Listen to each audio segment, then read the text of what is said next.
Prepare yourself for the most life-changing ad you've ever heard. livingproofnewyork.com. The full experience, available on our Patreon.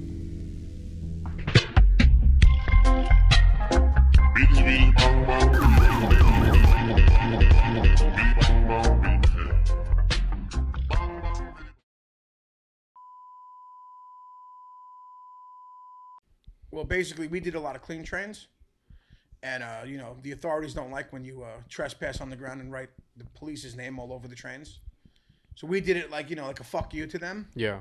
And then it ended up fucking us. You wrote the cops' names on the trains. So we would do clean trains, and we would do our names on the trains. Yeah. And then when we were done, we'd buff it out, and we'd do the cops' names so that when they showed up, their name was on the train, To be a fly on the wall, to see their faces when they saw their names on the train, Yeah. is priceless. Yeah. Like I used to mail them Christmas cards, right? With trains that we did that they missed. Yeah. So one Christmas card was a little boy in front of a TV with a train set, and on the inside was my photo of like a whole card that I did. And boys, you missed this one this year. Like taunting them. That's fucked up. But again, it's a cat and mouse game. You Yeah. know? They have a job to do, and you have a job to do. It's just unfortunate that our jobs clash, in the middle. So you did your time in central booking. You sucked up. You sucked it up. I almost went to prison for a 1 to 3, and I narrowly beat it. Yeah. So I hung it up. I still paint here and there, but not like I used to. What was your thought process for hanging it up? My mother, the fact that I was on trial, facing a 1 to 3 in prison. Yeah, that's a It was different like story. a reality check, you know what I'm saying? And again, like, when you do graffiti and you get a misdemeanor, like I did so many times, you get arrested, you go through the system, you're out bombing the next day. You don't give a shit. But when it becomes more severe, am I willing to give up my freedom to writing on the walls? You know what I'm saying? You got more to lose. The stakes are higher. Yeah. That's really what it was. How old were you? 2001, 2002 was the trial. I was born. You do the math on that one. Did they raided your crib? They came to your crib. How did it go? They basically caught a kid in the neighborhood that I was putting under the wing. He got arrested for doing something dumb. Yeah. And they pressed him for information, and they were looking for us from all the trains that we did. He snitched. They basically got a no-knock warrant, showed up at my house in paddy wagons, and were gonna break my fucking door down. So with that being said, my mother and father were home, and they regulated it. So by the time I got home from work, they were already in my house. There was probably 9 cops in my basement.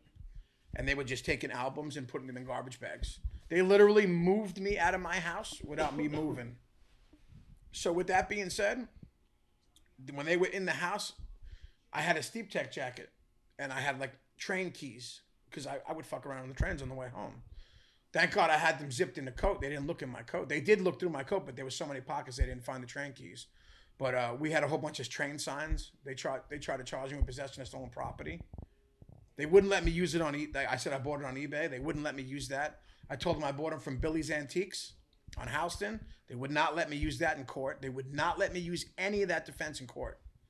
So why not? They just would not do it. And it's it's when they want to fuck you, they will. The powers that be. It's like I had to hit my lawyer. The fact that they showed pictures they had a slideshow of my graffiti in the courtroom. So basically, they had me hanging out of a white elephant train that was out of service, taking tags on the outside.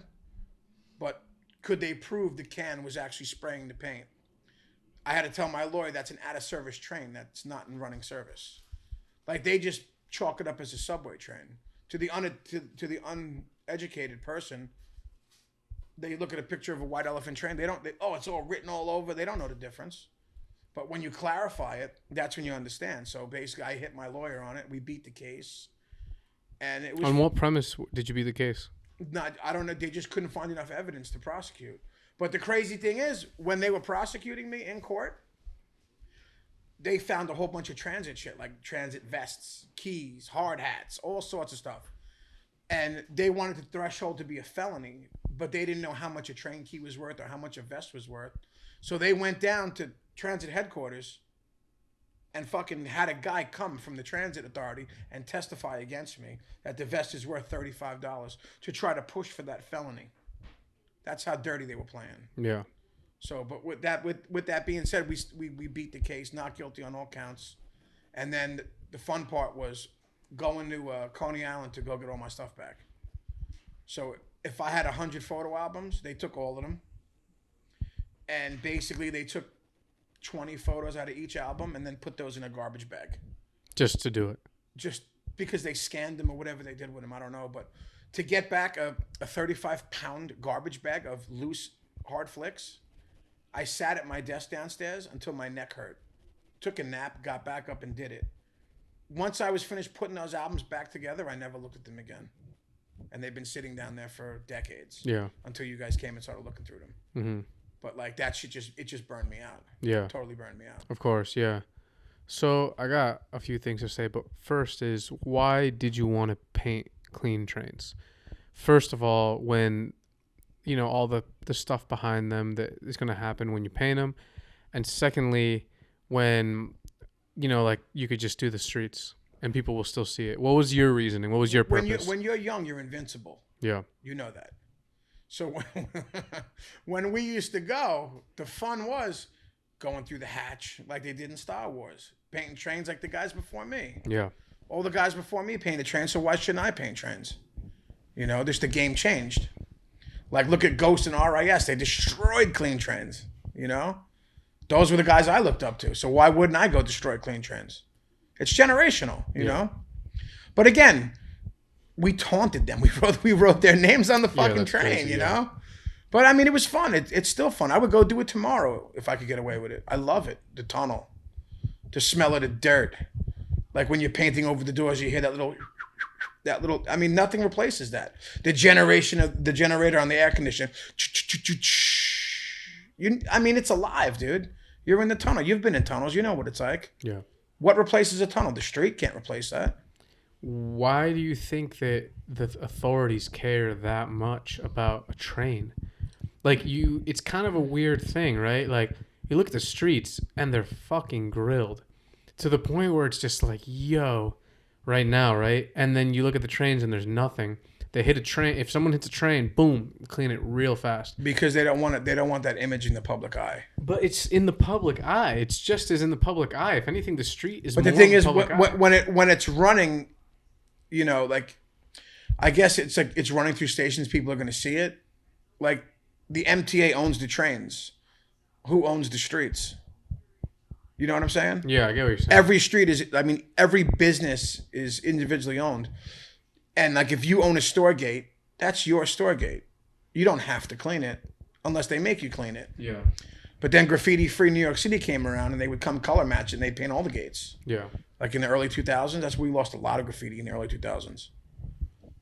Because now if you hit a train, I mean, people do it, you know what I mean? But they do it more than ever now. Yeah. It's fantastic.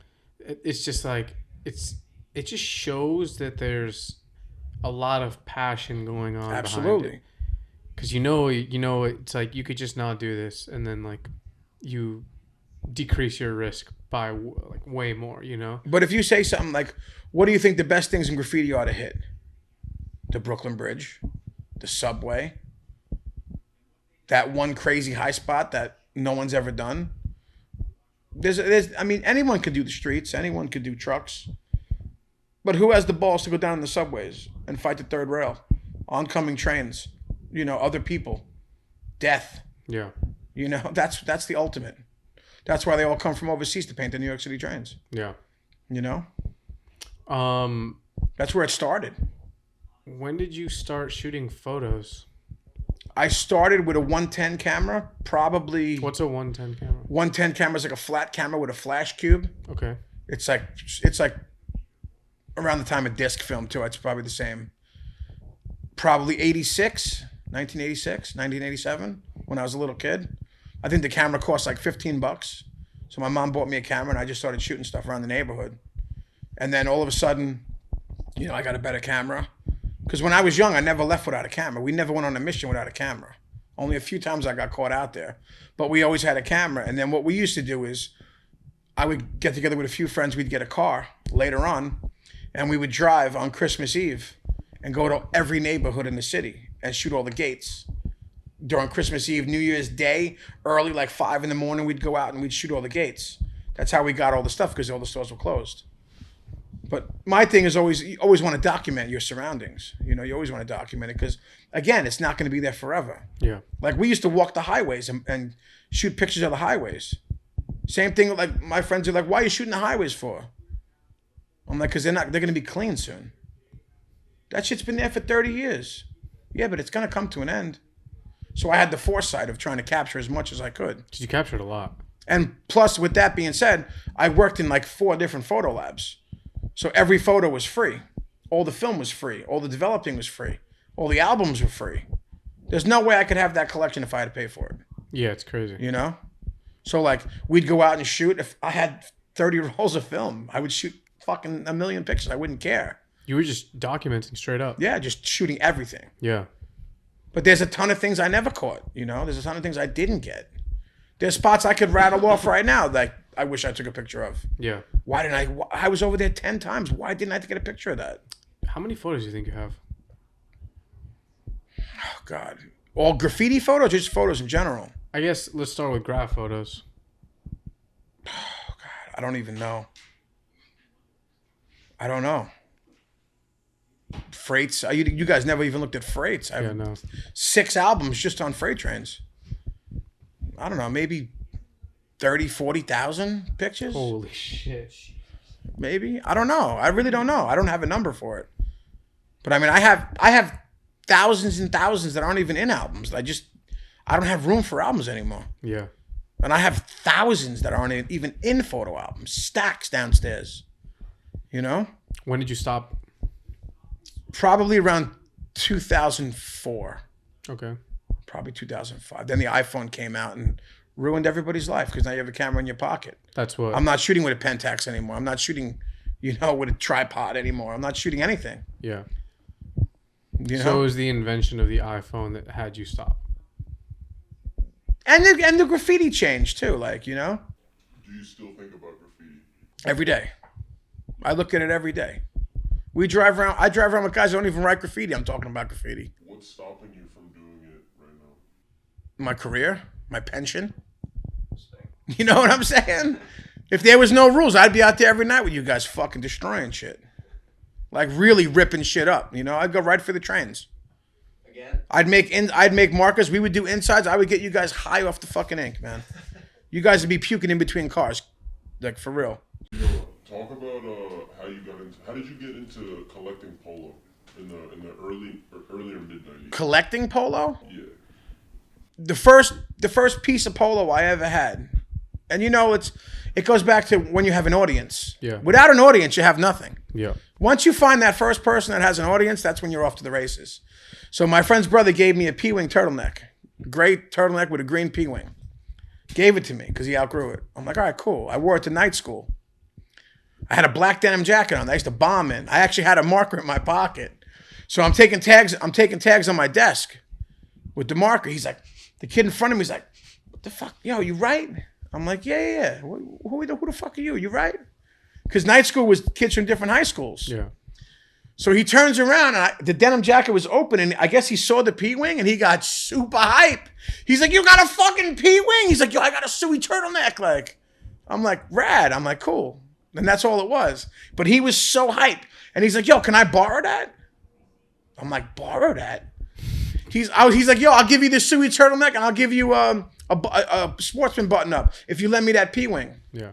So then when you went to high school, I only had a gray P-wing shirt. But now I come through in a sportsman. And then next week I'm trading in for something else. So you always looked richer than you were. So then now I started buying polo. And I always had polo, but I never had items. So then once that happened, now I had an audience. Now I'm fucking wheeling and dealing with everybody in the city. What year was this? 93, 94? Were people sticking people up for their polo? Absolutely. You go into the neighborhood you don't belong, you're not leaving. They might strip you naked. You go by West 4th Street, you might leave naked. You know what I'm saying? Like people were on it. I seen this one documentary and it was on like fucking boosting polo.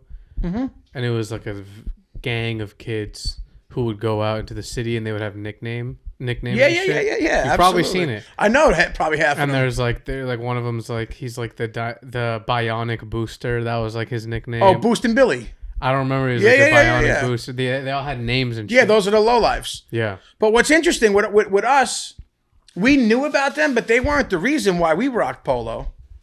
Like I told you, my man's brother gave me the shirt, and then you see like someone else would have a shirt. Oh, I got that. I got one of those. And then that's when the audience. Then when you're in high school, we were the first kids with North Faces in high school. And then everyone was like, oh shit, what's that? Looks like the lottery symbol. Nah, you ain't up on this. And then once they got up on that, you had to move to something else. You know? Yeah. You had to be fresher than everybody else. That was the G. You couldn't wear the same outfit twice. Yeah. So like now I was going to night school, and now I met different kids in night school, so we were trading with a whole bunch of people. So every day I'd come in with something new. I'd have a new hat, a new shirt, a new jacket, and then everyone's checking for you. Oh shit, what's he wearing today? And that was the fuel. That was the fuel on the fire. Do you think Ralph Lauren endorses, the kids from the street robbing his clothes? In the neighborhoods of Brooklyn, you were the fashion show. You didn't need a runway. The runway was the street. So, I'm sure Ralph Lauren knows about it. Like they said, they sold Tom Gould's book on their website. But do they fully embrace it? Like we did a project called the Row Project, where we made fantasy polo hats. And we made the quality, I would say it in my own opinion, way better than RL. So when my buddy who was working with RL went up there, he brought his original hats from the 90s, and he brought our hats. And when the people that worked at Polo, like the designers, were like, oh, I remember that hat. And Chris is like, you don't remember that. That's not Polo. And they're like, well, what do you mean? With white gloves. What do you mean that's not Polo? That's our intellectual properties. I said, well, he's like, well, look at the hat. And they're marveling at it, like full embroidery, like beautiful things. Now, if you guys are, and if somebody came and did your throw-ups better than you, right? Wouldn't you be like, yo, who the fuck is this guy doing my throw-up? Like he's doing the same throw. Doing the same fucking thing? Who are you doing it better than me? Either you want to subcontract that guy to teach you how to do it better, or you want to destroy that guy. You can't have this guy doing it better than me. Yeah. But the thing is with Polo, they had a lot of egos. We don't have egos. I let the product speak for myself. I'm not, like I said, I'm not the best at what I do, but I put my heart and soul in it. If you think it's the best, so be it. I think I could always do better. But for them to look at it and acknowledge it and not say, yo, we want to work with these guys because their egos are too big. Yeah. I don't want to work at Polo. I don't want your job. I don't even want your paycheck. Let's rock and roll. But they didn't want to do it, What'd you want to do for them? We wanted to do hats and headwear. Like you want to make it for them? Like we'd love to. We would have loved to at that time. Yeah. Because you know what it is? When you're so immersed in a culture, I can tell you how the hats were built. I've been making hats for 20 years. I would look at their hats and see where they messed up and make it better. Like I troubleshooted a lot of their problems. And then when they released, retro stuff, they were dealing with the same problems that I finished dealing with. And they're still facing these problems with their factories. I circumnavigated that. We're three guys from, the 5 boroughs. You mean to tell me we can make a better product in a multi-million-dollar Fortune 500 company? How is that possible? Because we have the heart and soul. You don't. You fill a suit and push a pencil. We live it in the streets. There's a difference. Who can make better graffiti inks and markers than people who are physically out there writing? Oh, this ink fades fast. Fuck it. What are we going to add to it? Shoe dye. We're going to put brake fluid in it. We're going to make it the best we could ever make it because we want our tags to last the longest. That's what it comes down to. Yeah. You think the ink company's worried about it fading? They want you just to buy it. What year would you say that Polo, the quality of Ralph Lauren went down? 95. So 95. That was the last beautiful hat I ever bought out of Polo. Fitted Fleece USA hat, I still own it. And what changed? The hats weren't made in USA, and they weren't making the style of hats that we liked. We liked the 6-panel fitteds, and we liked the long bill hats. So once they shied away from that, there was no allure for us to keep going.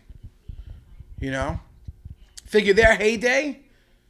Well, they had a few heydays in our opinion. Like the Country line to me was one of the best ever made, And then obviously 92, 93, Snow Beach, stadium, all that was the killer shit.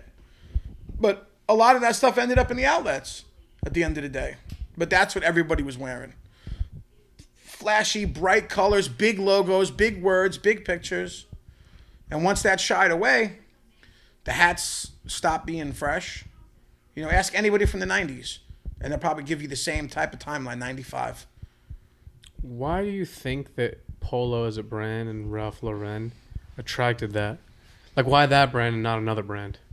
Why did everyone get so hyped on that shit? Well, if you look at the history of clothing during that time period, during the early 90s, you had DKNY, you had Tommy Hilfiger, you had Polo. Polo had Chaps, which made like maybe 3 nice things out of the whole line. Polo was always the first. Tommy Hilfiger emulated what Polo was doing and came out with Tommy Hilfiger Outdoors and Tommy Hilfiger Cycling. But Polo was just made better. Like, there was more thought involved in it. Like, when you had a Dan and Dave shirt with 2 guys running and the guy was wearing it, the guy was wearing an item on your shirt. He was wearing a P-Wing. Like, you had an item with a guy wearing an item, bro. You were bulletproof. You know what I'm saying? That shit got people hype, like super hype. That's what it was. And like, the hats were dope. Like, you would go into Polo, and there'd be a Polo Sport bicycle, a CP92 Lifesaver. Like, everything was fresh. What do you think it was about Polo that got it, I guess, adopted by underground culture? The flashiness. Yeah. The fact that it was expensive. It creates status. Absolutely. And it was made for some completely other shit. It's basically you're buying self-esteem in a bottle. Yeah. And we're selling it to you. Because you could be nobody. You throw on a Snow Beach Raekwon and some Snow Beach pants and some Terra Humaras, now you're somebody.